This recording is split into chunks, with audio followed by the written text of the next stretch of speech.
মনে রুই ওকে আম রূপালি এই যেটা লোক কি কয়ে আম এই স্বাদ চামড়াটা আমরা শুদ্ধ কালটা মন চাইতে মানে এত স্বাদ কি কয়ে আম মানে সাত কি রুম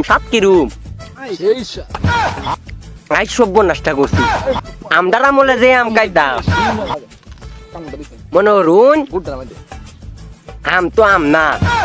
আম আছিন আমদার বাপের আমলে ইয়ে হক গাছে কমপক্ষে 8-10 মন আম হইতো আর মনে রুন যা পকুহালি মন্দের মন আম নিত আমরা চোখের সামনে দিয়া মানে আমরা বাপের আগালি কইতো আই সভ্য না আই সভ্য নষ্ট করছি আপনারা একটু চিন্তা করে দেখুন 8-10 মন আম যদি একটা গাছ হইছি গাছটা কথা নি বড় আছেন একটু চিন্তাটা করে দেখুন আর মনে হন যে আম ভর্তা এই তো ওনার মানুষ খায় না এটা খাই তো আমরা বাপ দাদার আমলে মনে সারিদে ভর্তা করতো মনে হন যে বড় বড় পিলার আছে না এইটা নেছে হাডে লাগান পার দিতু